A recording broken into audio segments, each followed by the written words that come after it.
Welcome to Rothsay Netherwood School in Rothsay, New Brunswick. Mass. A lot of really good players in the mix in this game here, individual talents for B.E.A.S.T, and they're trying to get it together as a team, becoming more of a unit. Last night we saw a lot from Mayan as well as Quavon McFarland. Those were the two studs in the game. And then really the whole of Crestwood, pretty consistent production from across the board. You had Trayvon Thomas step it up at different moments. Jacoby Neath, Elijah Fisher. Kobe Antwi is really come about this season. Last season was coming off the bench. This year you see him a lot more explosive, better first step, able to stay in that low athletic stance. I think what stood out to me in yesterday's game, when you talk about these Crestwood Lions, is just how deep they were. I mean, they were bringing guys off the bench that could easily be starters, and it's just about fitting into both the system that Roe Russell has and a game plan that he has for any particular game. And he has literally 10 deep on this squad that there's no drop off when you get to him. And I think it's just a matter of how Coach Russell feels on that particular day, how he wants to match up, how guys are rolling. I mean, yesterday we saw Elijah Fisher didn't have a great start to the game, and he ended up finishing strong. While Jacoby Neath actually was fairly quiet in that opening quarter and got it going the rest of the way, and he ended up putting up some ridiculous numbers, and you can catch all those numbers on NPAcanada.com.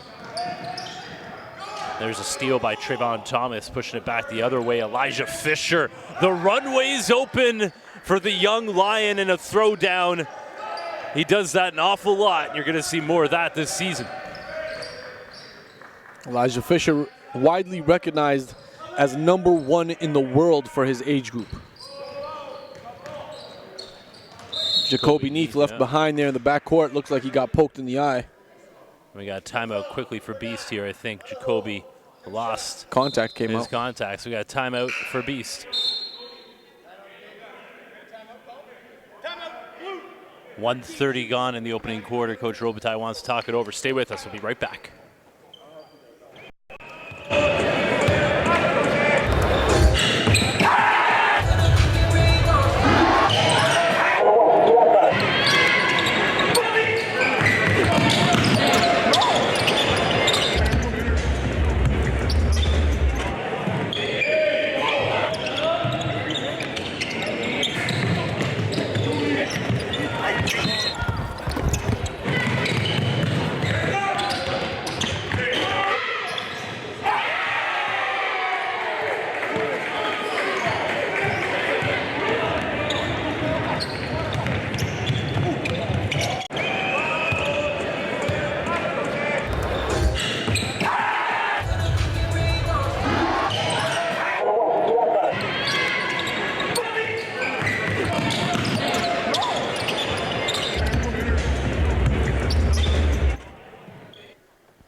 B.E.A.S.T prep trying to get it together early. They don't want to let this one get away early. Jacoby Neath had to head to the locker room to get his contact lens back in. Jacoby yesterday, good line. I think it was something in the neighborhood of 33, 7, and 7. And just so much energy that he plays with. We talked about it yesterday about having him become a leader on this squad, and he's not forcing it. It really does come natural to him. And after Franco Miller, who's graduated and went on to Ole Miss, there's a big spot there for leadership on this squad. Absolutely, and I think as Jacoby at the forefront, he showed us glimpses of that last night, and you got to see a little bit of it with the national team as well. You got to call those games. I watched them a little bit during the AAU season as well. It's really coming together. I find kids these days, they just have a hard time being vocal with each other because a lot of the communication now is in front of a screen instead of person to person. And, I talked to Trayvon Thomas with the ball right now, and I mentioned that to him before the game. Hey, you're doing everything well on the floor, but if you're a little bit more communicative, if you're loud, then the next guy beside you is going to feel okay to do so as well. And it comes a little easier, I think, the stronger the teams are. I think when guys are worried about their own personal stats or, oh, that was Nice little passing play, but the stronger the team is, the closer it is, the less guys have egos or maybe a little sensitive. They can hear that talk, that loud talk, and not take it personally. And I think that's what you see with Crestwood, because they have a head coach like Ro Russell who's consistently and constantly communicating that his players can then do that as well, because they don't feel like they're being attacked.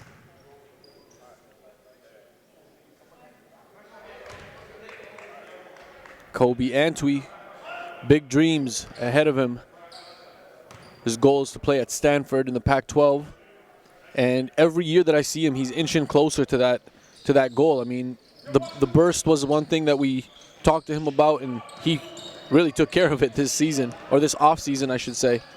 We saw that from a couple of plays, the way he finished at the rim last night. Ooh, silky smooth. Luis Pacheco. That is not something we saw last year from the big man. And it's not something he had a lot of opportunity to do because of how perimeter skilled they are. But he's shown. I mean, you look at the form as it takes off and peels off his hand. Pretty smooth rhythm. Crestwood out here playing free safety. They have just been picking off passes time and time again.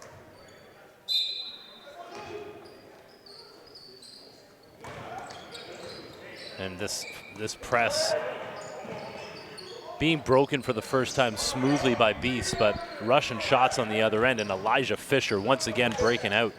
Man, when you have as much depth as the Lions have, and you can allow an Elijah Fisher to just kind of play free range out there, that's scary stuff. Yeah, Elijah in transition, I mean, long strides, and he's going to finish above the rim. Also, one thing we've seen from Elijah really well is how well he operates with his teammates. I mean, he's extremely unselfish. There's a perfect example of it right there. And people watch these mixtapes, and you've seen him at middle school hoops, and he looks like this mean kid on video. He's actually one of the nicest kids I've ever met. He's so soft-spoken and is all about his team, and he plays defense. Getting after it on the floor. There we go. Hustle play from Elijah Fisher, the steal and the assist. The kid does it all. He's not just a dunker. B.E.A.S.T just launching shots up very early in the shot clock consistently.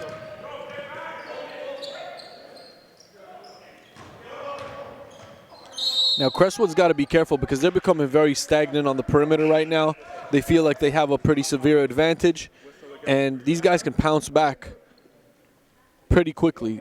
Yesterday, you saw Mayan get hot pretty quick. Different contributors from B.E.A.S T, so these guys got to be careful not to let up.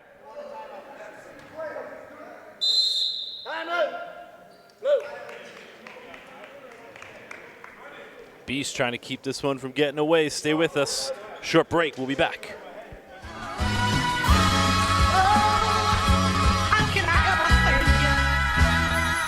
Except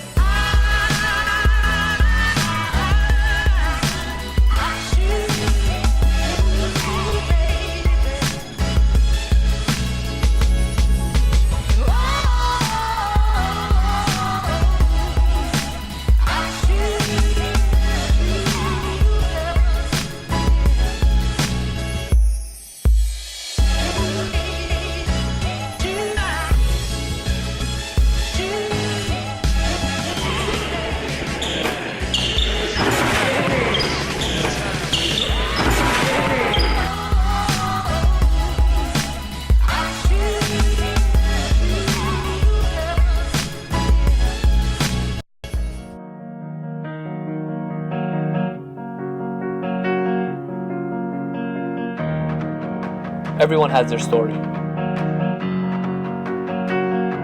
What's yours? Were you born with the ball in your hands? Or were you a late bloomer?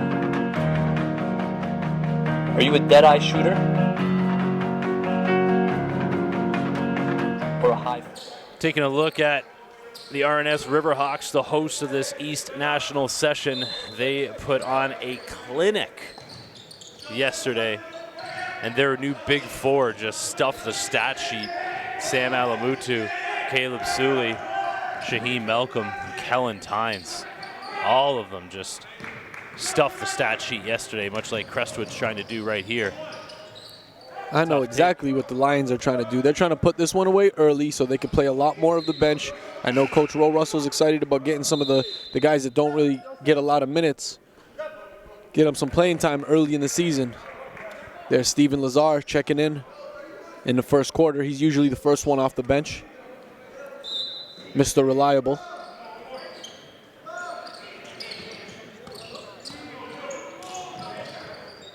Every pass just seems to be a little too slow for B.E.A.S.T, but here's one of the guys, man.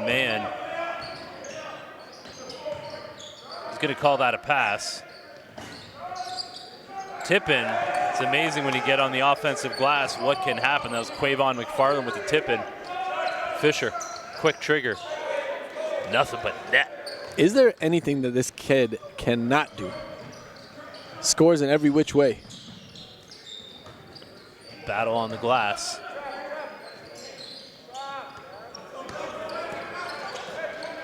Drop it off. Neath. Ooh, they're getting fancy in the first quarter. Battle for the loose ball. I like this veteran crew we have out here with the officials as well. Had a little chat with them before the game.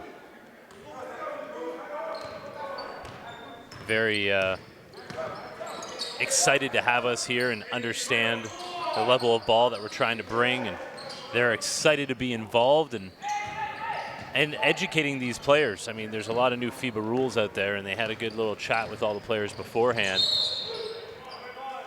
to explain all the different things about, you know, the accessories, and we play the full FIBA rules here in the NPA, and it's an opportunity to allow these players to understand what, you know, uniformity means and what it means to be a part of a league, what it means to be a part of a team. A lot of them got the hang of it pretty quickly. Yeah. Don't see any more Supreme sleeves and all sorts of different colors. And B.E.A.S.T is moving the ball better than they were yesterday. They just seem a little concerned every time they get closer to the rim there. They're always kind of looking over the shoulder to see who's coming to block their shot. It's a fast offense and a fast defense for the Crestwood Lions, so you never know which angle they're coming at you from. And then there's a lot of length on the floor as well. If you look at Lazar's wingspan, 6'7" forward with probably a 6'8", 6'9" wingspan. You got the same thing with Matthew Nelson, same thing with Jacoby. Really everybody on the squad, everyone within the first 7 coming off the bench, just so much length and speed too with regards to their lateral quickness. B.E.A.S.T showing just a little bit of a press here.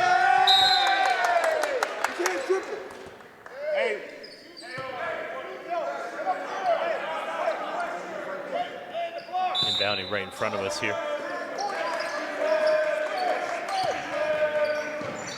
Lazar, Jacoby Neath into the corner. Sean Laddie, no good. Push from behind, I believe. Yep, refs all over it.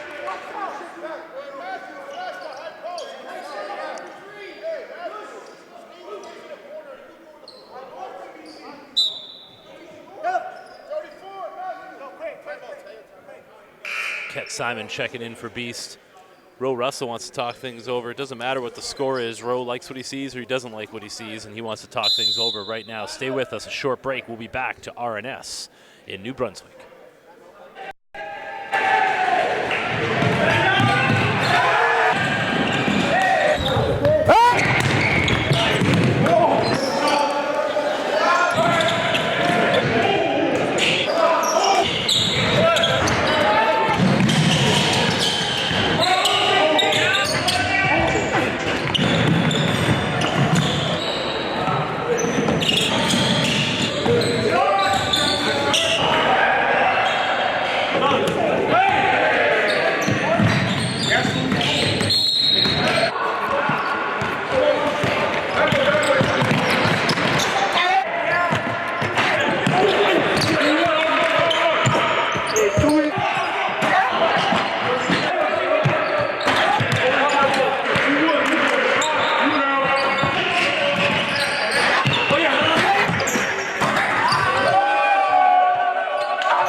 Season 3 underway.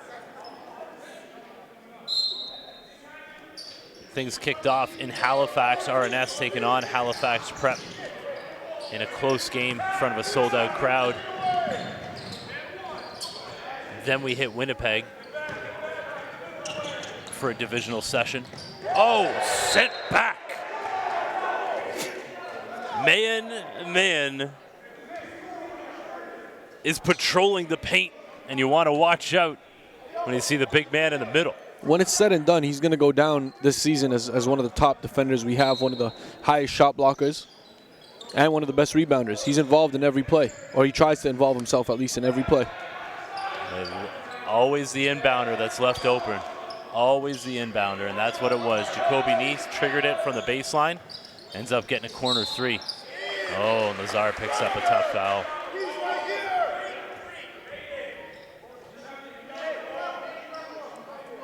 Again, doesn't matter the score. Coach Roe Russell is going to always see his teaching points, and right there it was explained to Stephen Lazar that he needs to make sure that he's in front of the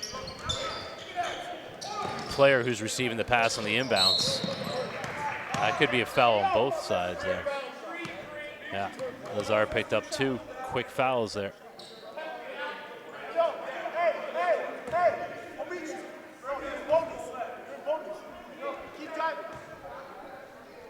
It's going to help B.E.A.S.T out. They're in the bonus early, able to get themselves to the line. And when you're playing as aggressive as Crestwood is defensively, you run that risk of putting these guys on the line and letting them get back into the game from the free throw line. We'll see how they convert.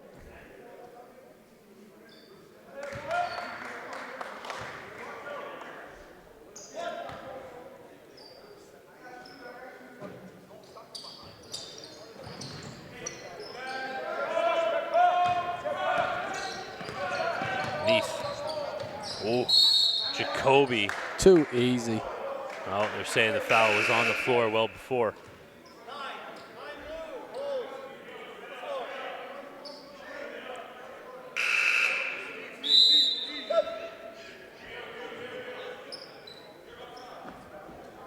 Julio Degao checking in for Crestwood. A little bit of international flavor. Last year was Bahamas. This year it's Brazil. And Julio's actually very athletic. Saw him really get up there in the warm-ups. Play a little bit of 2, a little bit of 3.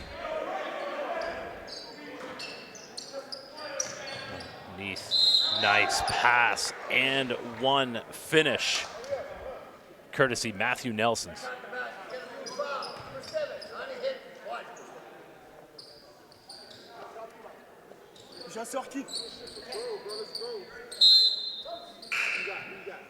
Jonas Tanazi checking into the game for B.E.A.S.T.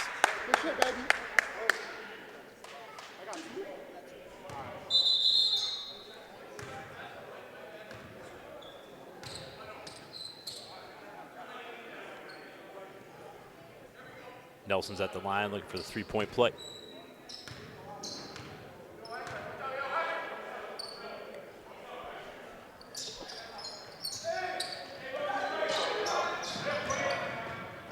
Ooh, Ashraf Chadua called for the foul.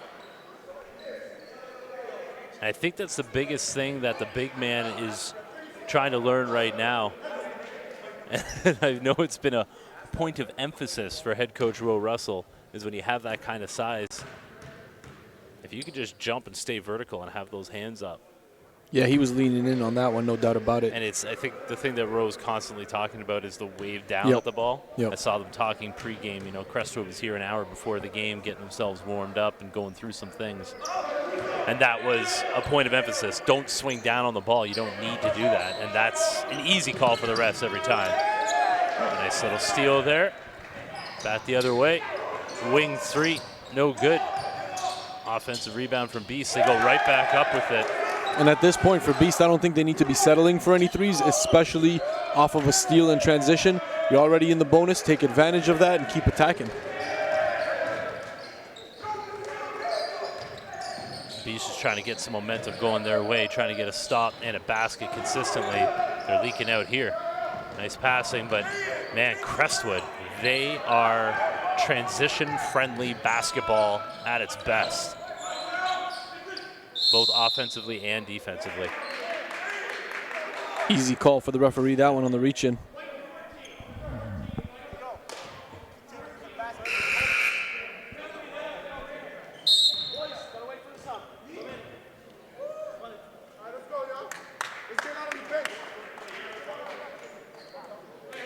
You know, as this B.E.A.S.T team tries to come together, and, you know, we're really watching them very closely to see kind of who steps up. And I know Quavon McFarland has been a guy that when he's on the floor, he's a positive. As he's coming off the floor, you know, he's never walking out with his head down. He's always walking out clapping, telling the bench to get into it, excited to get back in. You know, the coaching staff wants to get him back in because that type of energy is something that's going to connect with everybody else. Definitely contagious. And, you know, there's a difference definitely between yesterday and today. The bench is a lot louder than usual.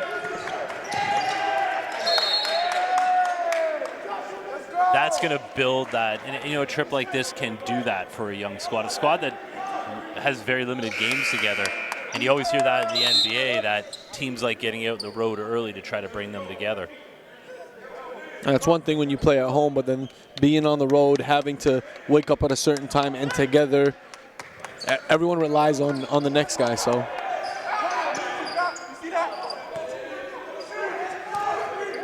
Neath, I knew he was going to pull that back rim.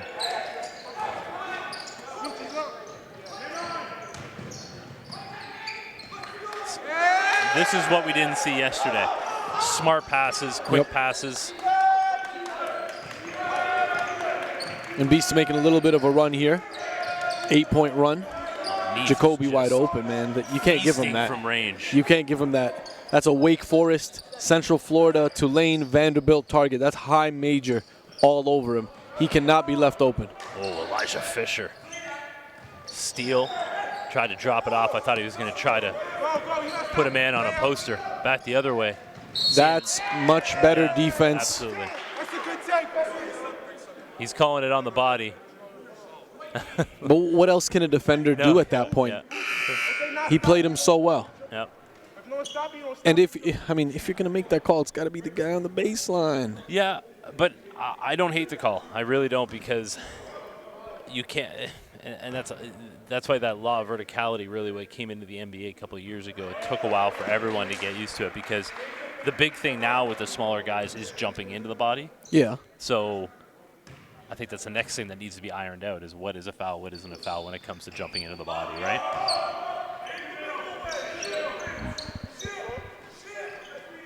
Let's go, defense! Jacoby Neath consistently. He's going to have himself another 30-point game. He's going to come out of this session averaging some pretty gaudy numbers. He just pulled another one.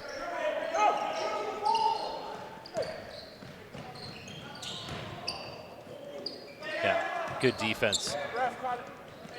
Elijah Fisher. Oh, Elijah Fisher! Put Yuck. men on posters, and that just got the fans in attendance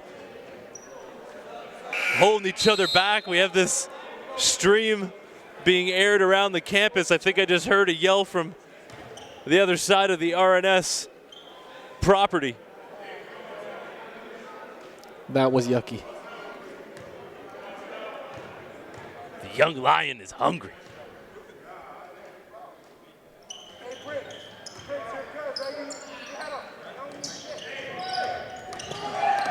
That is why we were excited, and the Ontario teams were excited to come out here. They wanted to make some memories. It's a heck of a debut for the technically a freshman.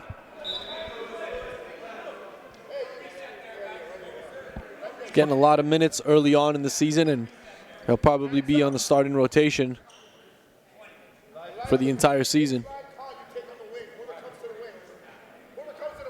Our cameraman, Stefan Coombs, on the baseline now, still recovering from that.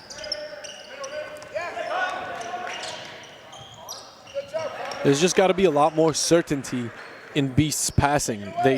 they look to cough it up quickly before checking on the target.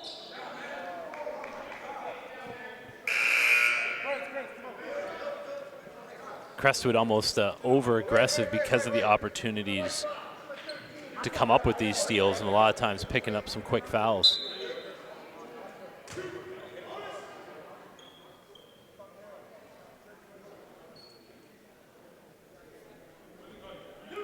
Omichi Williams at the line.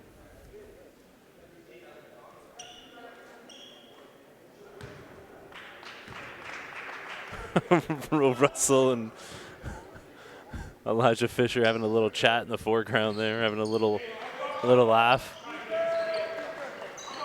Elijah really hasn't even broken a sweat out there and still crowning guys.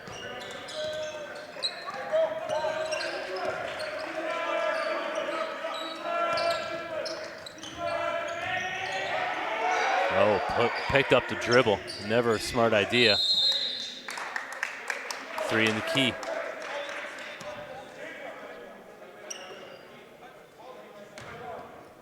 I think that was Khan Osman. Called for the 3 in the key.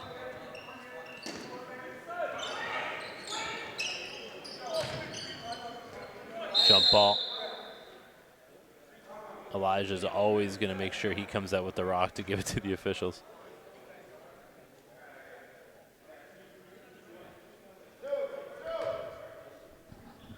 Just about 42 seconds left in this opening quarter. Game 1 of 3 today. At 4 o'clock local time, we got Halifax Prep and GTA Prep.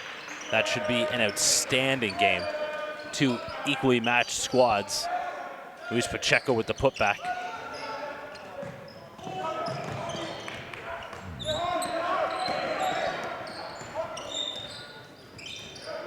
Ooh, Crestwood had a gift given to him and they give it right back. Both teams pretty sloppy right here.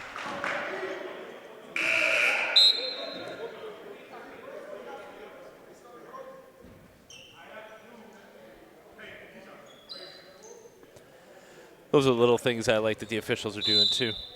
Asking the players to tuck in their jerseys when they come on the floor. It's such a little thing, Elias. I know we talked about it last year. Such a big thing for me. Why is that? Seeing players come out prepared at all times. Looking the part. Yeah. You walk on the floor, it's like walking into your place of business or walking into your school, and I mean, we see it here in this private school at RNS. Walk in, look like you're ready to go. Should be part of your preparation, just like pregame. I hear you.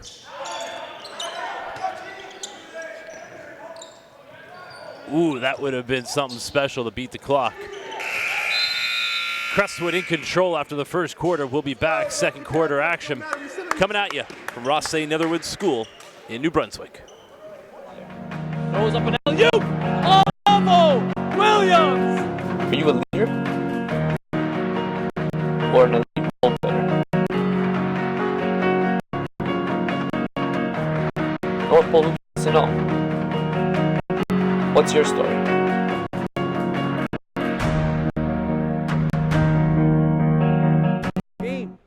This is not a game. Don't waste your time. This is not for everybody, so you got to make a decision by the end of today if this is really what you want.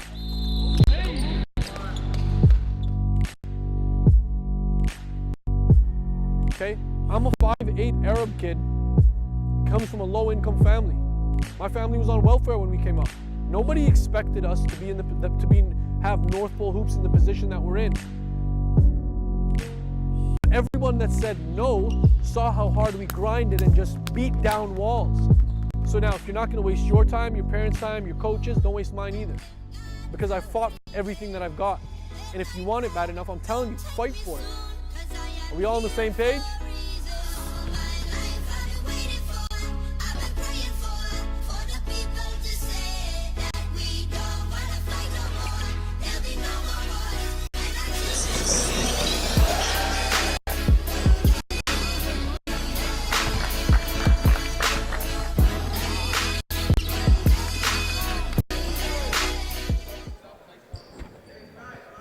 Just about to get the second quarter underway. We've already had an Elijah Fisher poster. We've had Jacoby Neath catching fire from distance. And we just had a Luis Pacheco stuff back the other way from range. Man, Crestwood turning defense into offense so quick. Kobe Antwi from downtown.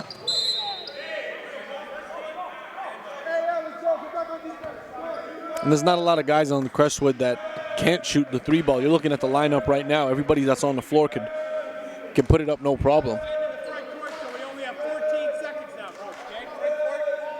14 seconds. Here we go. Great communication by the officials here. Up top, Jacoby Neath. Look out below. Alley-oop slam. Trayvon Thomas put it on a platter, and Jacoby Neath ate it right up. Back the other way. Beast working that rock. Jumper's good. You see glimpses from this squad, and that's the local kid, Tim Cabre out of St. John's, New Brunswick, getting on the scoreboard. Oh, Luis Pacheco. Don't get in that man's way. I didn't know refrigerators could fly. That guy's built like a truck.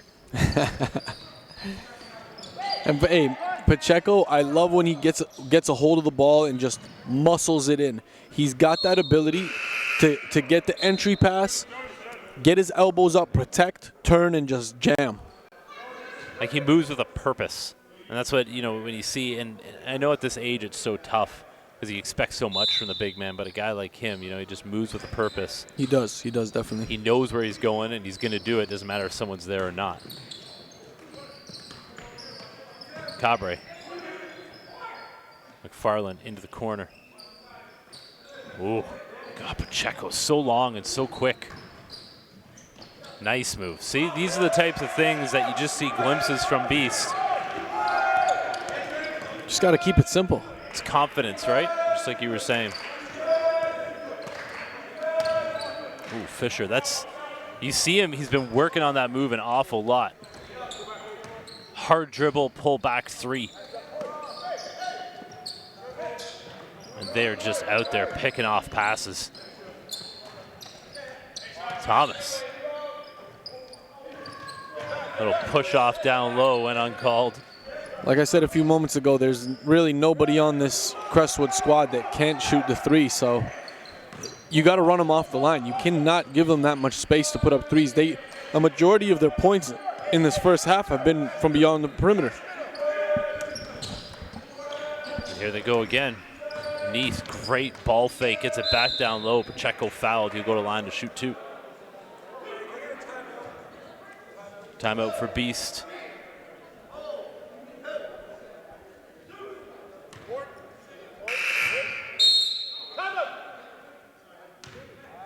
Take a short break. We'll be back. Game 1 of 3. Stay with us. NPH National Showcase Circuit. From the grassroots level to the pros, a system has been developed through the National Showcase Circuit. North Pole Hoops hosts 3-day camps in Canada's major basketball markets that focus on exposure, skill development, and character development. Top performers go on to receive athletic scholarships in Canada and the United States. There are currently over 200 Canadian men and women playing at the NCAA Division I level. Canada's next top talents are identified at Back, Pacheco cashed the first.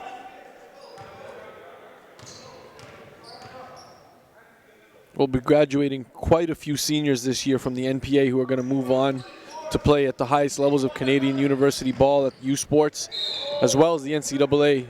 Jacoby right there gets the foul. He's one of them. He'll be moving on to one of those programs I mentioned earlier, Wake Forest, UCF, Tulane, or Vanderbilt. I mean, I wouldn't be surprised if somebody else gets involved and in the mix. He hasn't decided on all of his visits yet, but he's taken 3. Oh, sorry, taken 2, excuse me. With a third coming? With the third coming, that's right. 133 Canadians playing Division I NCAA basketball right now. Canadian men. There's about 100 more on the ladies' side, and there's about 50 more coming after this season. And impactful players on the ladies' side. Shayna Pellington down in Oklahoma. Bridget Carlton, who I got to know on the... She's at Utah, right? Bridget Carlton? Sorry. Is at Iowa State. Yes, yes. And she led them in, I think, 4 of their 6 offensive categories. She is a special talent. And talk about growing this game. Iowa State actually came up to her hometown of Chatham to play a game. An NCAA college coming up to play in Chatham, Ontario, and you know, stuff like that is only going to help basketball grow in this country. And Jacoby Neath, just a nice little lefty layup. It's easy money for him. He's going to have 30 before the half. He gets it right back. He was tying up the shoelace down low. Invites the contact. Crestwood just toying with him right now. Trevon Thomas, easy 2.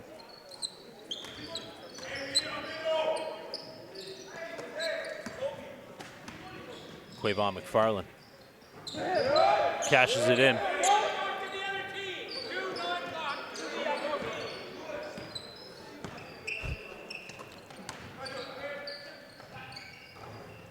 It's getting pretty chippy out there verbally with Quavon and Jacoby going at it. I don't think Jacoby should say anything. I don't think he needs to. Game speaks. Yeah, no, I think you know, it's going to be a bit of a test for B.E.A.S.T to try to keep their emotions in check. You know, like I said, I liked what I've seen from Quavon, trying to keep things positive for his squad.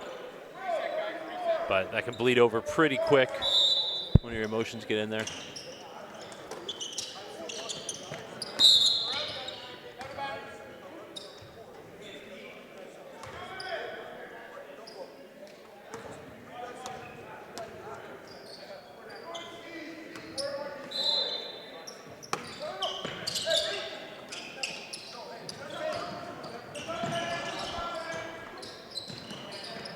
Oh boy, it's a heck of a lot of turnovers. I really hope that this B.E.A.S.T program utilizes the game film, watches it together as a team, and picks apart every single one of these turnovers around half court. They're getting them in trap spots, and they are fully taking advantage.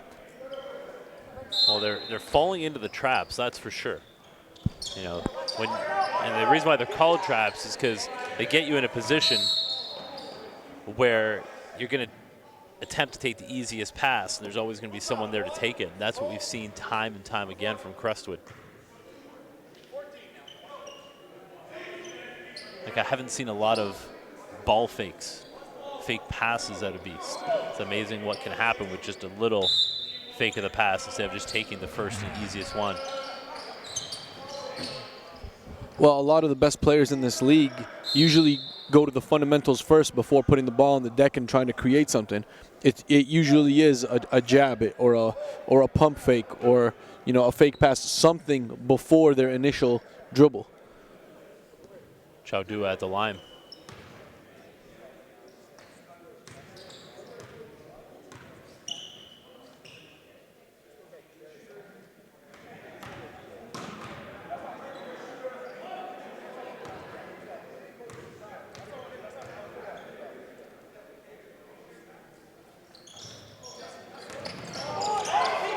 Who's the first to get to it? I mean, that's just willpower at that point.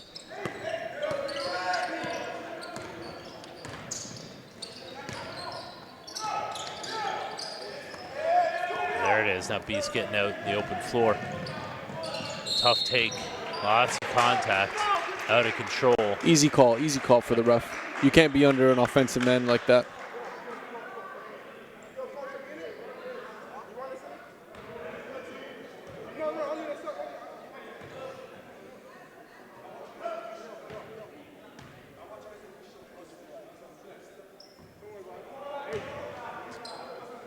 I have to see him take a little bit more time right now at the line to get himself set. Jacob Abiola misses them both. Tries to come down with his own miss. Abiola now all over him. Easy call back the other way.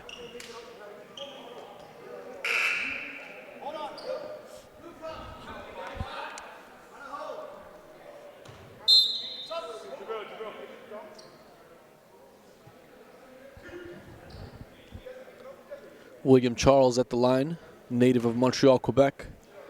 And before he got to the line in the backcourt there, now you saw him under pressure very much like we've seen B.E.A.S.T in their backcourt.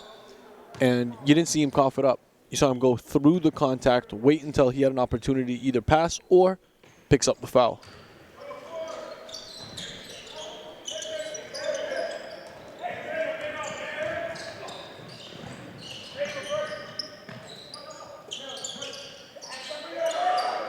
We haven't seen Mannion in a while, one of their key contributors. Farland, no good.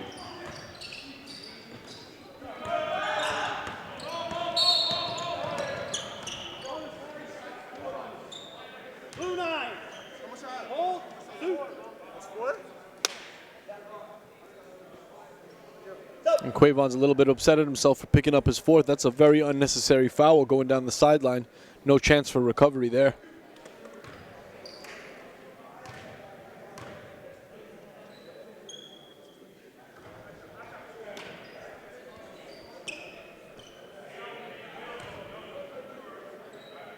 Sean Laddie at the line.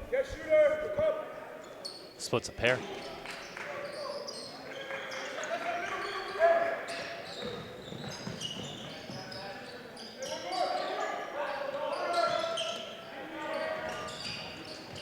B.E.A.S.T coming out of the corner for the rebound. It's fouled.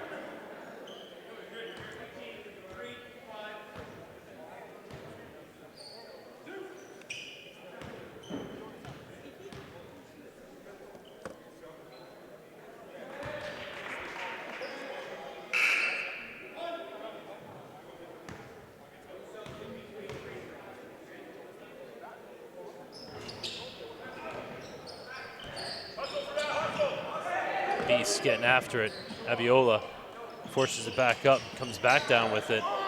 Those are the little things. Foul back the other way.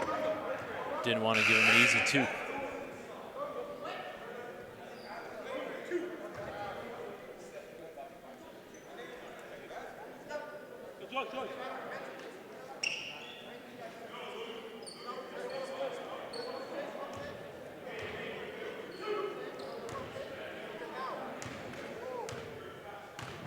Matt Nelson's at the line.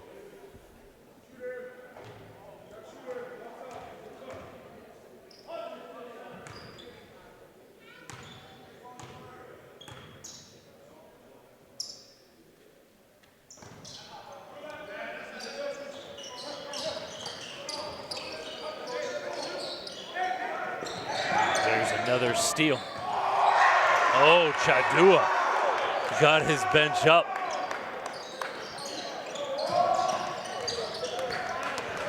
Just gave him another burst of energy. Here we go again. Nelson's in transition. Matt Nelson spiking it home. So dunk off or a basketball game? What do we got going on here? It's evolving. Man. Chadua comes down with it. Nelson's asked for it on the leak out. Smart non-pass. Nelson's off the Chadua's screen. No good from, sorry, that was Nelson's. Getting Laddie and Nelson's mixed up. My mistake, folks. Still early in the season for myself. Nelson's long, 6'6", springy, agile, shot blocker. Do it all forward, really. Three ball still coming together. Shooting mechanics need a little bit of work on the release, but he's definitely expected to be a very high-level prospect. Attempting the alley-oop off the inbounds, but Crestwood was all over that. Good read by Lazar. Back out to Charles. Big rebound. Can't get it to go, goes back up. Springy. Matt Nelson's.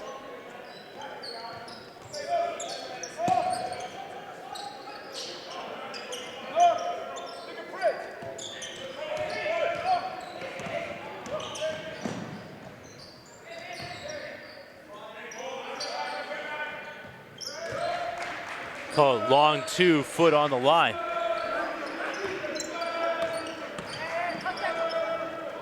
Lazar.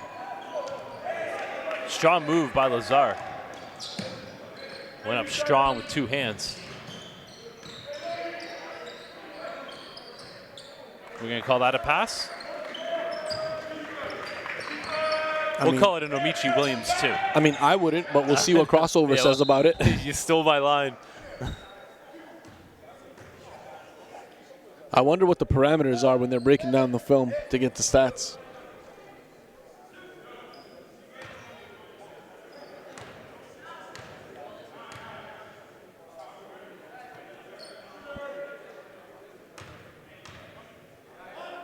Lots of work being put in at the line by Crestwood.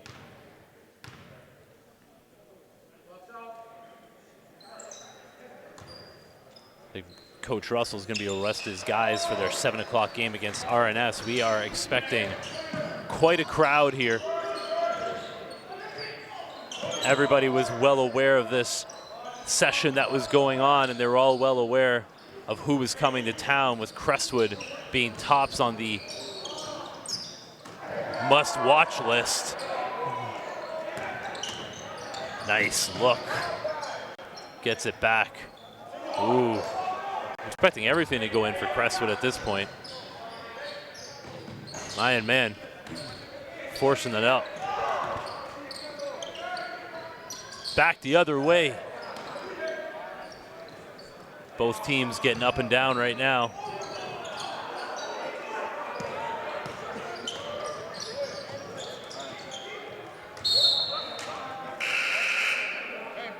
This one's getting sloppy, pure transition game. Yep.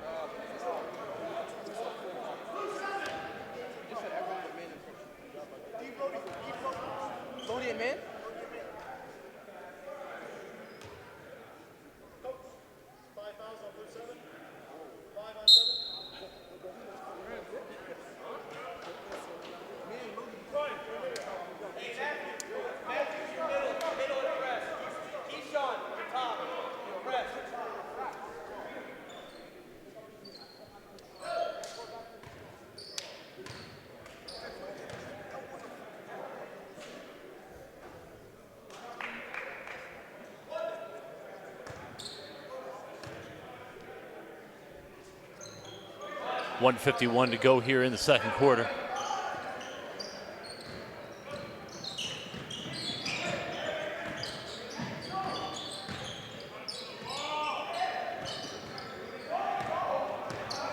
Runway's open. Nice little finger roll finish. Length for days, Matthew Nelson's. Man, just setting up shop in that corner. Hasn't been able to get the flow going.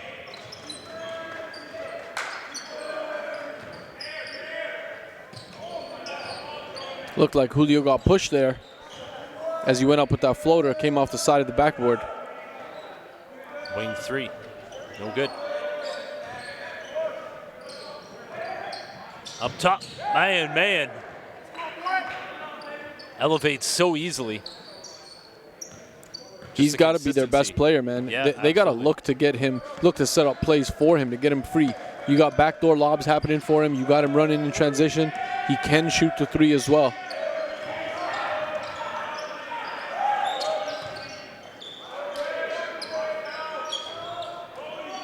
No one there to box out. 3-on-1 back the other way. Man. The lone bright spot right now.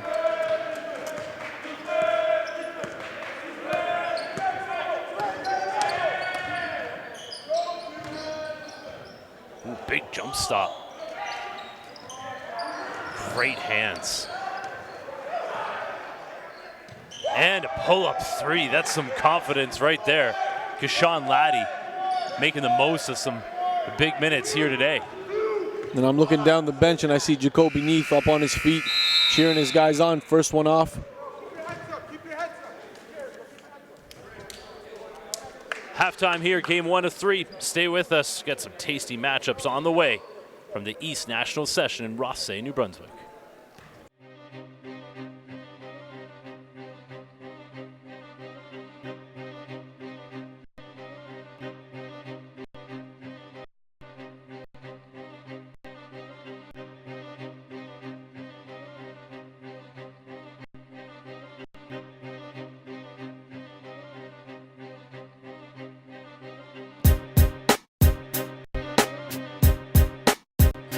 Loads of potential. Kobe McEwen.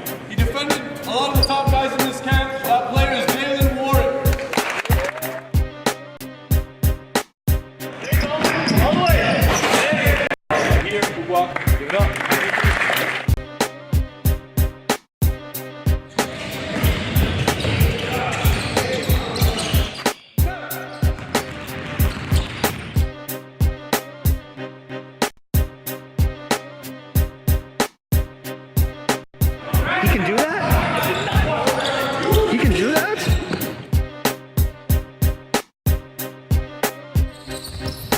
Pick it up, Jalen. Oh my God.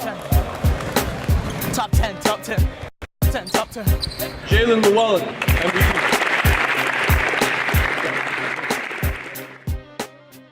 So across the country, we've been able to go to every city and really get guys better, and then watch them compete and tell the country, about how good they are. And you're going to be more proud to be a part of all of that. Kids are getting better. Kids are getting exposure. It's awesome. This event is fantastic.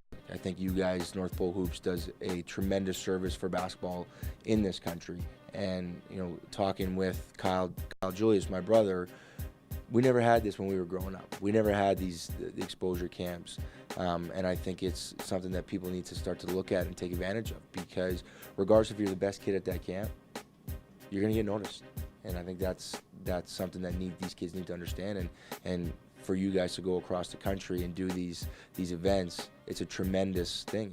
I think what you guys are doing here in Quebec is putting us on the map, so to speak. I think it's as far as my responsibility, I want to get the word out there, especially with my affiliation with the national team, as to where we can make our players here in Quebec even more exposed, more noticeable. And what you guys at North Pole Hoops are doing is creating that opportunity. A competitive person competes for a player or two, right? Competes. But a competitor always tries to find a way to win. When we're talking top prospects across the country, it doesn't matter if you're the top guy in Ontario, because now you have to be the top guy in Canada. And then it doesn't matter that you're the top guy in Canada, because the States has 350 million people. I like seeing all you guys' hands go up when you talk about NCAA. Because a lot of times from here, we don't believe. That's the only thing that it is just believing. You guys have the talent and just the work ethic, and you guys can all put it in today. Ici, il y a un écran sur la balle, ils disent switch. Il y a un deuxième écran sur la balle, ils disent rien. Pull-up jumper wide open. I think it would be easier to get recognized because of North Pole Hoops. You guys are out there recognizing, identifying people because you know that there are diamonds in the rough. Back then, because of the national team, it was easy to get exposure. So if I could have the access to exposure that the kids get now, I think I would have seen my opportunity in a different way. I would have been as afraid of the opportunity, not necessarily afraid, but I would have known more about the opportunity, known the value of the opportunity, known even the end game of the opportunity. If I knew if the climate was the same now as it was then. I don't care if it's 4:30 left and we're up by 100. Do you hear me? You play one way and that's hard. Got me? Yeah. Let's go. Right here. Foul! And one. Let's go, boy! I'm going to go precision. If you can't be precise, you can't play. Reach. Smooth. Flow. I'm 6'9", 270. I can do it lightly. You guys should be able to. Every single one of you guys in this gym. It's about competing and seeing where you are to know, all right, I'm leaving camp, I know what I got to work on. If I'm evaluating a prospect and he can't play defense, you know what that tells me? That tells me I can't trust him. I can't trust you if you don't play defense. Tell him, space out, move. You gotta direct the show, okay? Right. And you gotta keep going get it. He's not here. Ball. Communicate, right? That's next level stuff.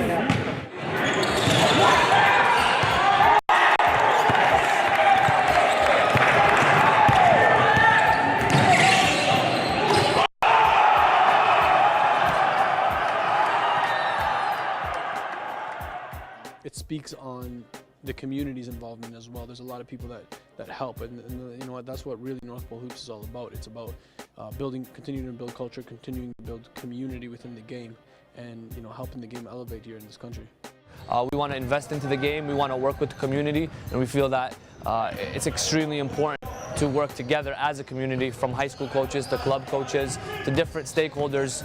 It's extremely important to work together. As we always say, it takes a village to raise a child. We really believe that, and we want to execute that.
One thing I've seen from Kellen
There's Tynes again. Caleb Suey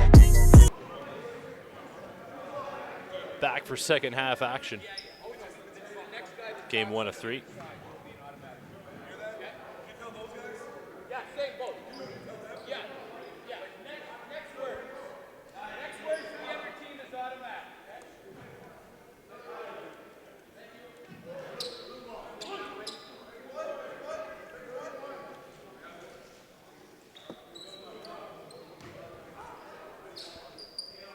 Referees just making sure both squads are on the same page. No more talking back and forth is needed.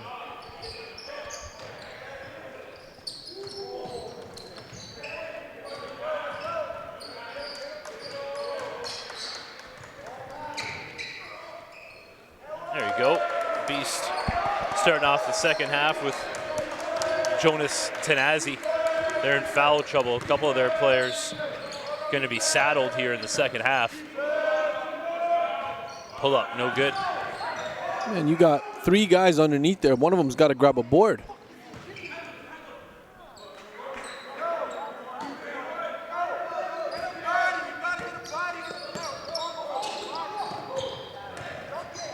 Oh, Tanazi, nice drop off to Mayan Mayan. Tanazi's coming in ready for the second half, that's for sure.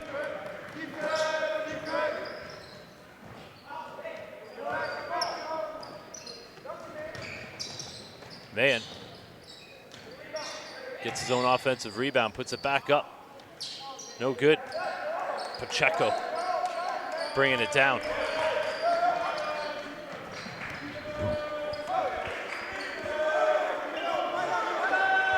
Pacheco from the logo. No good.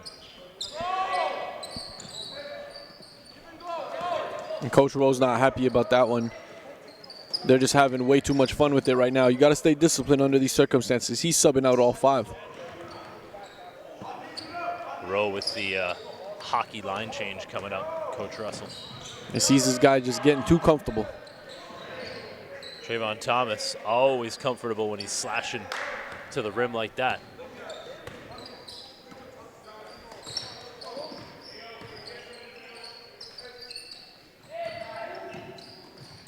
Pacheco controlling the paint.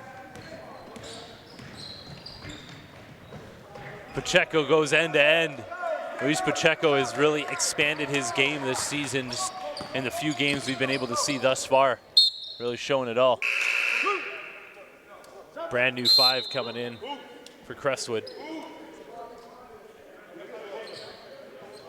Just over 2 minutes into the third, Crestwood has a second game later today. They'll be taking on the host Riverhawks.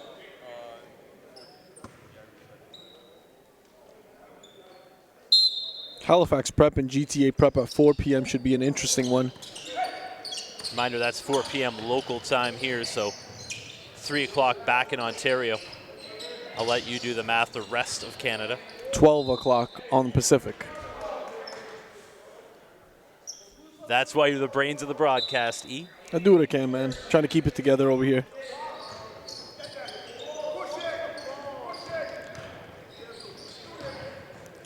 Julio.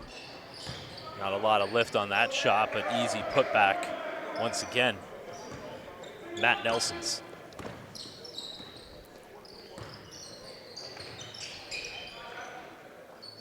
And at some point, we'll get a zoom in on Brendan Muntu, who's sitting there for Halifax Prep, studying this game. Yeah, he was doing some halftime yoga here representing the Sevens. I really like that kid. I think he's one of the more disciplined players that we have in the league in terms of just having control of the floor, control of his team. There's the zoom in on him on the far right. And Brendan's sitting here studying the strengths and weaknesses of his opponents, just making sure that he's got notes to take back to his teammates. Halifax Prep came out red hot against these Crestwood Lions yesterday, but ended up coming up short. The tale of 2 halves in that game. But they will take on B.E.A.S.T tomorrow. So an opportunity for him to get an idea of what they'll be taking on and take that back to his squad. The evolution of these players exciting to watch. A guy like Muntu, who's a volume shooter last year, and a necessity, a top 3 scorer in this league. And then this year being a leader for this Halifax Prep squad, who have this reloaded roster. Ooh. That looked like a walk. That was a lot of feet. That was a Carmelo Anthony or a James Harden. Yeah.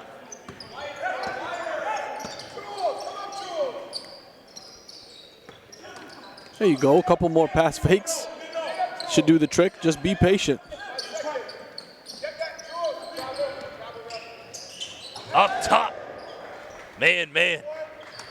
He's been denting the rims out here. And he's just so quiet. He goes about his business. He's a guy they got to be setting up plays for coming into the next session. Between him and Quavon, I mean, those are bona fide top 2 scorers on this squad.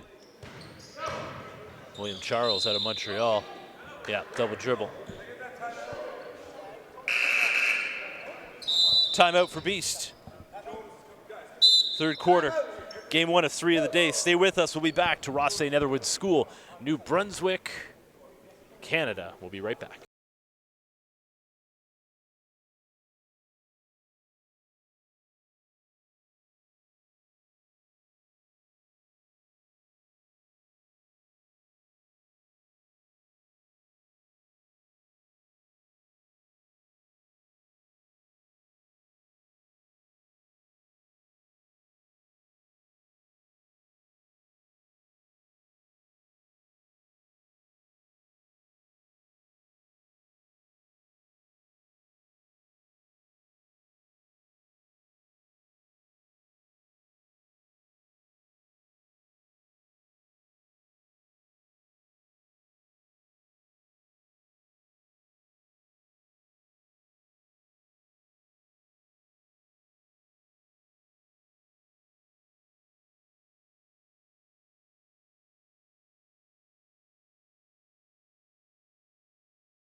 Midway point of the third quarter. Beast Prep and Crestwood.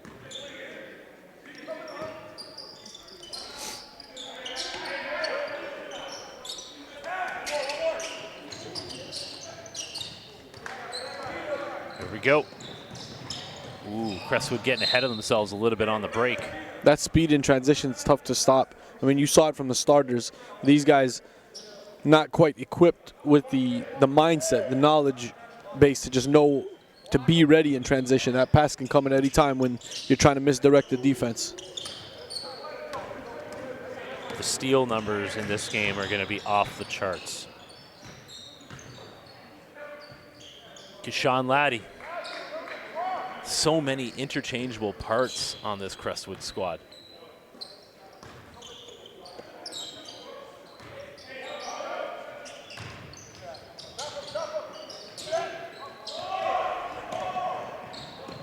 Julio Dugao forcing it, calling it on the floor.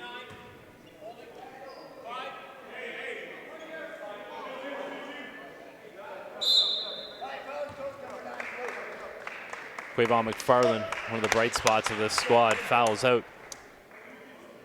Just trying to do it all for this team. Sometimes when you do that, plays with his heart on his sleeve, man. Yeah. Sometimes you just find yourself in foul trouble because you're active. Laddie from downtown.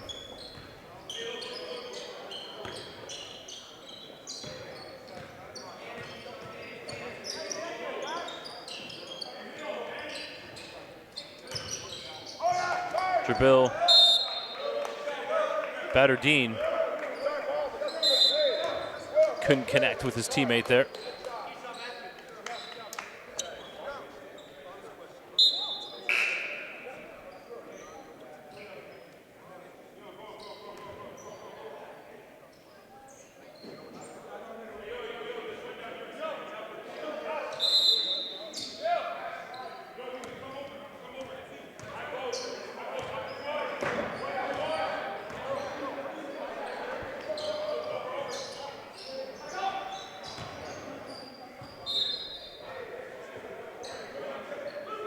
Just under 4 minutes left here in the third.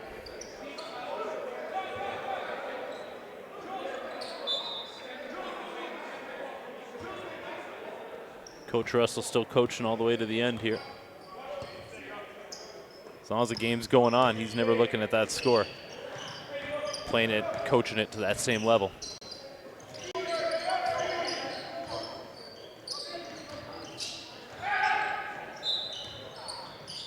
Going back the way of Crestwood.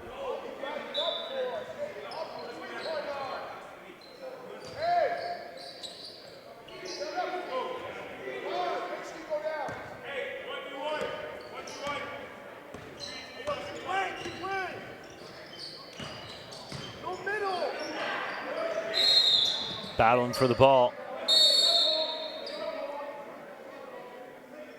This always wanting to come out with the ball thing. He's getting a little over the top.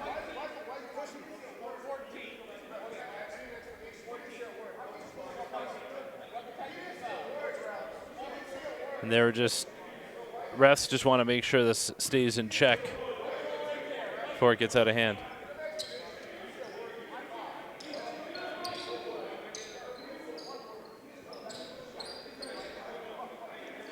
I really can appreciate, man, how Roe backs his players. Mm-hmm. And he's right in that instance. You know, Lazard did not say a single word there, but I think the refs are just trying to control it so that it doesn't get chippy, and they gave teams warnings before the half.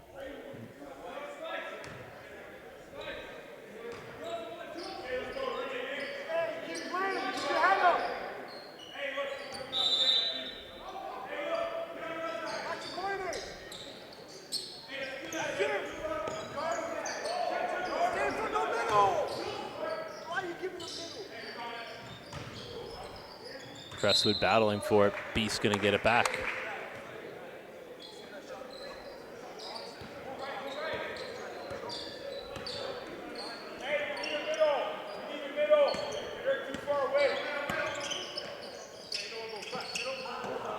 Those are the passes.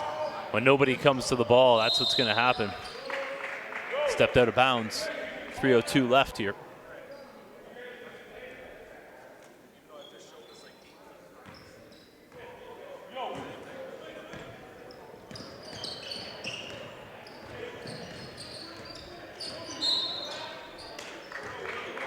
Back the other way. And a common theme for B.E.A.S.T has been picking up their dribble and getting into trap parts of the floor. Like, you're allowing the defense of Crestwood to collide and sandwich you. Just got to work on keeping the ball alive, especially that far away from the rim. There it is again. It's the same issue. Same issue we saw in the first game, and it's continuing throughout. Pull up three. Cash money. Steven Lazar from downtown. Well capable of knocking down that open triple. Got to get it over.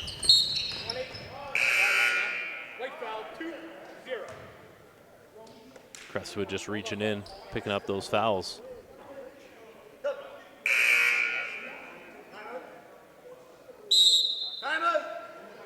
Timeout for B.E.A.S.T. Short break. We'll be back. Still got two more coming at you today on North Pole Hoops YouTube channel.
One of the ongoing, I wouldn't say challenges, things that we all have to work on is with a national league, you're going to different provinces where you're dealing with different referees and different styles of reffing, and one thing that I have enjoyed is the fact that communication between the officials and the coaches. And I mean, sometimes in the middle of the game, maybe it may not, maybe at a higher volume level than some others, but I mean, just generally speaking, during dead balls and during timeouts, you always see people come together just to get on common ground to understand, what the thought process is behind it. I mean, the 2 technicals that were given out, Coach Russell just wanted to explain that, his players weren't talking because that's not what they do. And the ref explained to him it was a technical to make sure things stayed calm so it didn't go any further. Yep, so it doesn't escalate. Yeah, I have no issue with that. But it's amazing in so many aspects of life, just a little bit of a conversation and communication can solve all the problems.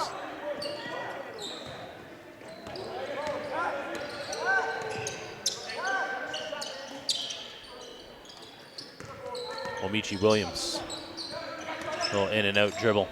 Pass goes off a body. Crestwood comes up with it.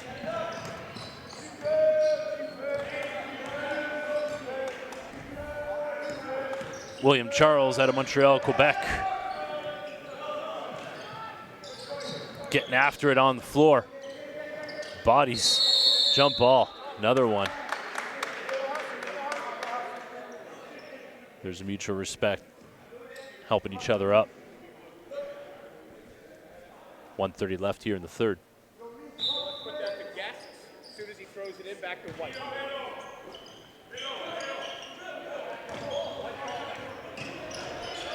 These guys need a simple ball reversal with some pass fakes just to, make sure these guys got them in a zone. It's the basic principles. Just get the ball to reverse and make it reverse quick. Another jump ball. Neither team playing the score in this game.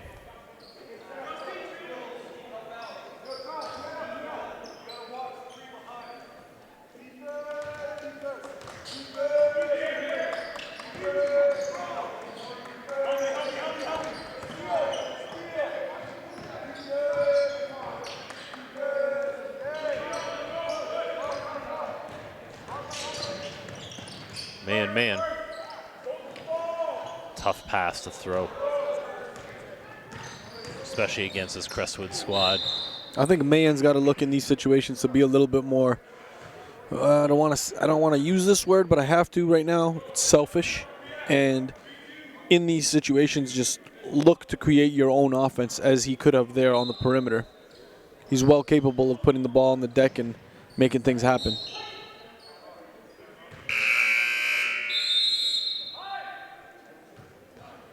Timeout on the floor. Under a minute left here in the third. Stay with us. Short break. We'll be back. And that is why Marcus Masters was brought onto this team.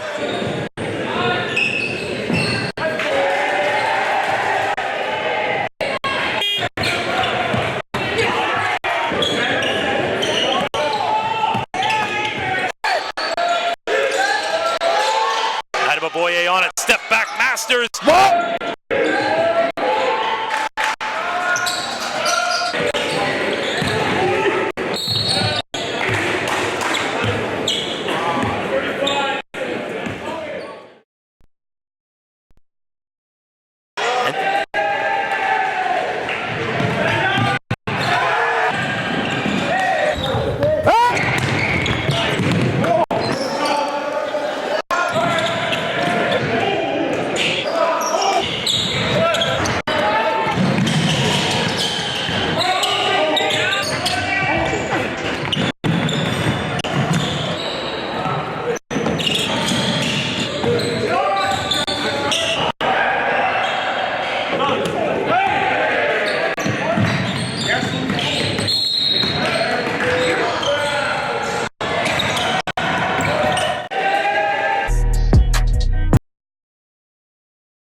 We're back. And regardless of the squad, Jason, from what we're seeing from the timeouts here and the way that they're building relationships by the possession, I think we're going to see a different beast by next session. NPA is a different animal, that's for sure. The way things are looking right now, these guys are at the bottom of the totem pole, but all that means is there's tons of room for improvement. Hey man, everyone is taking a turn at that part of the totem pole. RNS winless in their first season. Now they're one of the best all-around teams when it comes to operating as a team in this league. Last season, Halifax Prep just 1 win. They're already one of the talking points of this league. We're through 3. We got 2 more coming at you today. 1 more quarter here in this one. Stay with us. We'll be back after a short break.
AJ Lawson entering the fourth quarter.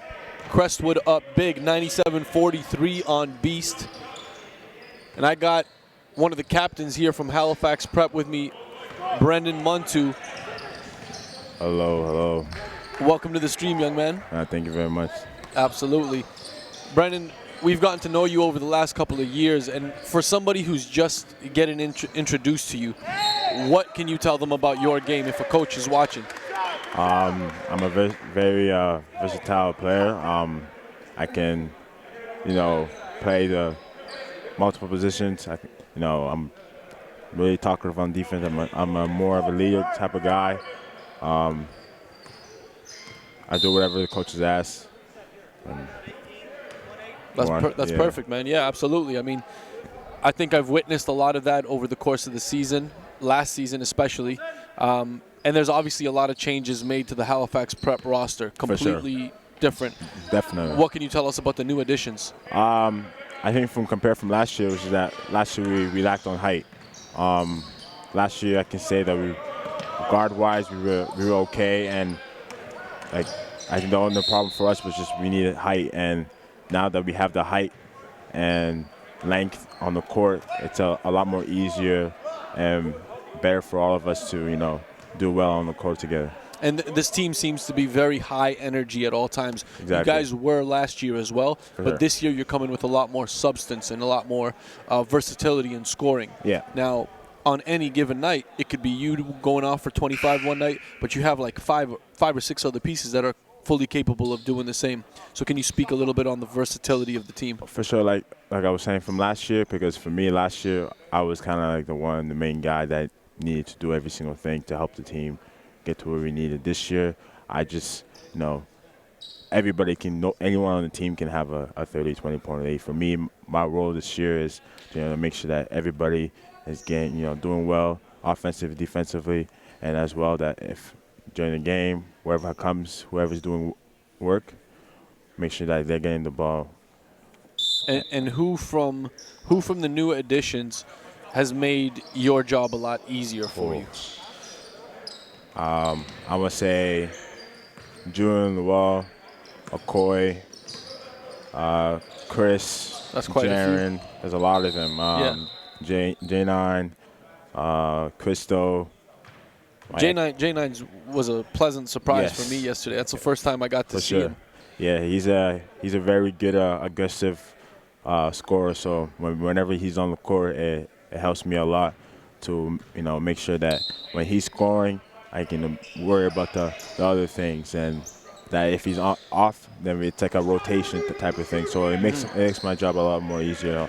And how has a guy like Jaron, for example, handled going from being a lead guy, starting role, to fitting into the mold and kind of just accepting his role as it currently is? Well, a lot of us, the three guys that are returning, me, Jaron, and Logan, we knew what was coming, and we knew that this year that there's going to be some sacrifices that we needed to do to accomplish the goal that we want for us. Which is? And so, come home with a championship. Okay.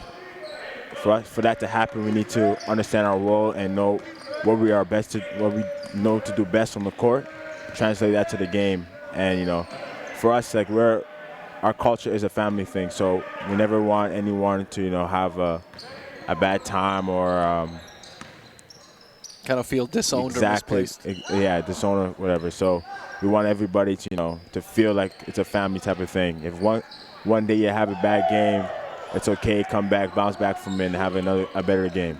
So good, man. Well, hey, I mean, I know I've been across the country probably about 15 times. Yeah. And every time I go back into Alberta, there's this next wave and this next explosion of talent. And you were raised there, right? Yeah. So is this something new, or has the talent always been there and just lacked the exposure? Talent always been there. Ever since I moved, I was born in Montreal, and then I moved to Alberta. So moving into Alberta and seeing the competition in Alberta, basketball has been there, especially in Calgary. But we just didn't have the looks. But we have some pretty good players over there. And what have been the kind of the exposure opportunities as of late? What do you mean? Like in terms of events, in terms of how are guys getting looks now? Now it's just like everybody is just like trying to leave the city. Now we see that we have a prep school now in Calgary that the people are trying to get into that type of system. But if you ain't playing prep outside the city, or if you're not going to any of the showcases like the NPA showcase that we have in the summer, a lot of guys are not getting that much of exposure. So. And speaking, you mentioned a prep school in the city of Calgary or near the city of Calgary, and that's Edge. Yes. Now, what does that do for somebody that, like, you're already in a good situation. You're already in Halifax. For sure. And Edge came after you left. But now, what does it do for kids that are coming up through the system who may be in 8th, 9th grade who are thinking about it? What is having a prep home and a legit one do for a kid? I think now it kind of like opens a lot of kids' eyes, seeing where if you're really a really good player, or because the thing with Calgary now, a lot of the kids are like delusional. Some kids think that, oh, I think I'm a D1 player, but really you're just playing kids just in the city. You haven't been out to really see top dogs in Canada, across North America. You don't know. So when kids be saying stuff like that, it's just like it doesn't make sense. But now we have the prep school going on, and basically they're getting all the top players from Calgary and anywhere else across the world to play for Edge. So now kids are starting to understand how this really works, and this is not it's not a joke.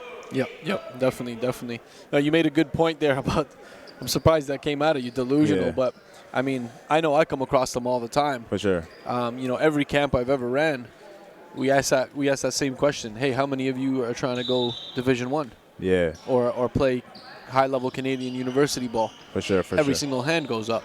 Yeah. But how many of those players actually make it? It's a very small percentage. Very small, yeah. You know as much as I do because you're the one putting in the work right now. Yeah. How many hours and you put into the game and how much discipline you are. And you're here during off games studying an opponent. For sure. And those are the type of necessary things that are going to help take kids to the next level. Yeah. Speaking of, what are your goals for the next level? What are you trying to accomplish? My goal for the next level, obviously, playing the highest competition of basketball I could possibly be. Either playing youth sport, Division I, the league, just trying to play the highest competition I could possibly be, and also just to make my mother proud. My mom has done a lot for me, and I just want to make her proud. That's awesome, man. Yeah. That's awesome. Well, hey, there's going to be huge opportunity in Ottawa at the Central session. There's a lot of Division I coaches that are coming out and have already committed to coming out there, so that's going to be a prime opportunity. One piece of advice I'll give you while we're live and on the air is, anytime that, and this is for anyone who's listening, it doesn't matter who's watching in the stands. You play your game as it is innate and natural to you. For sure. Never change up your game based off of who's in the crowd, and the rest is smooth sailing. The rest will do its part, and as you know, we always say game speaks. For sure. Is there anything you wanted to address that we haven't touched on yet?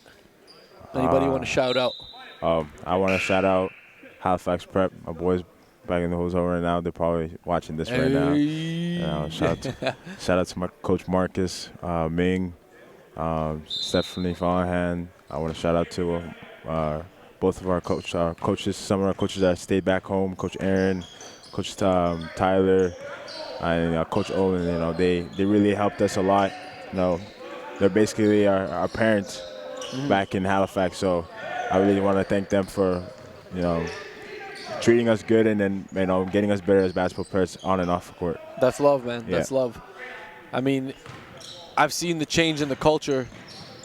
I saw the pictures. I saw some video from that game where you guys played Rothsay at home, and it was an electric crowd. Yeah, for sure. That's the kind of stuff. I got to give it up to Ming on that one. Yeah. He's a culture builder. And that's his thing. That's what he's born to do that type of stuff. So, I'm happy for him and happy that he's, building this program to be successful. For sure, man. For sure. Yeah. Back to this game here, 105-57, all in favor of Crestwood. They've been very dominant in this game. We have Halifax coming up at 4 o'clock against GTA. Have you watched it all? Any GTA? Have you seen them? I watched a little bit of when they played in the off season.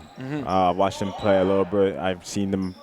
I remember a lot of the guys from last season, so I kind of have a familiar faces of how they play and everything. But we're just gonna, yesterday was, we kind of got a feel of understanding how everyone plays and seeing a really good competition in front of us. So today it's just a game to bounce back from and do a lot better.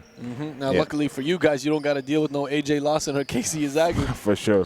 Hey, man. Shout out to AJ and Casey for going D1. I hope they're doing well up there.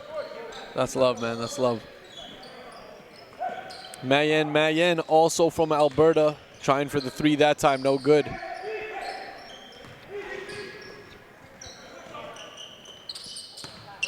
It's 2:40 out east, and at 4 o'clock our time, Eastern, you will catch that game and you will get to see this young, fine gentleman with me here, Brendan Muntu. Thank you for your time. Thank you for being on the stream.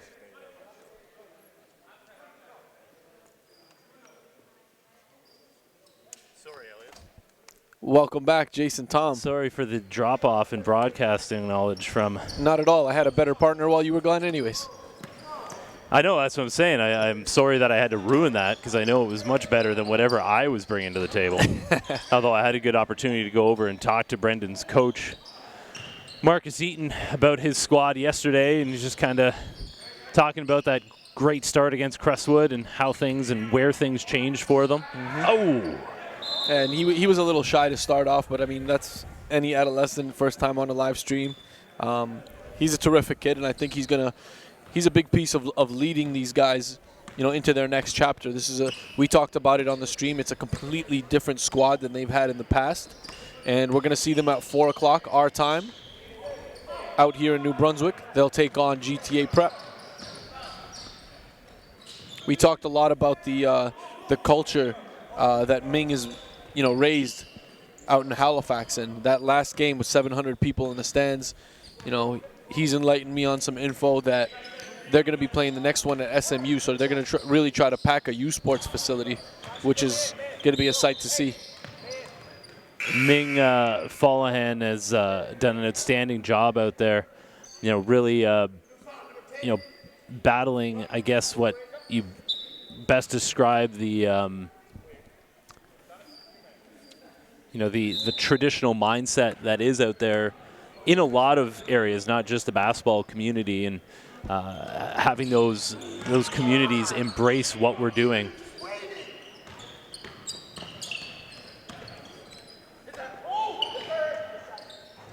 And, a guy like Ming, a former professional player and, NCAA player, came out with a business degree. Really a perfect example of the type of guy we want involved with the NPA, bringing it to different levels. And he's been very impressive, after putting that program together last season, and has just grown by leaps and bounds. And to see how his players have embraced both him and, the youngest head coach in this league, in Marcus Eaton. It's been very impressive to see, and those are the type of things that as we grow this league, remember, we're only in season 3. It feels like we've been around forever, and, there's still things that we learn every day trying to grow this thing, and it's great to see people like that grow alongside us, not just the players, but the executives and the coaches.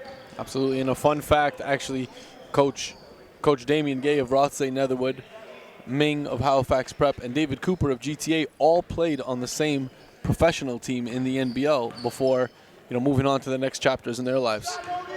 And we see all kinds of great partnerships going on with the NBL and the CEBL, the new Canadian League. We see all kinds of great movement domestically when it comes to Canadian basketball. Trying to do the same thing at the high school level as well. Nice block along the baseline there. B.E.A.S.T Prep trying to battle it out all the way to the end. Shot clocks are off, just 10 seconds left in the game.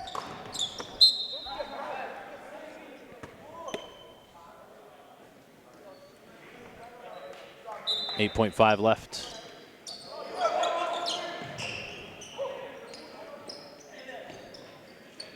Nice drop off as the final seconds click off. Stay with us.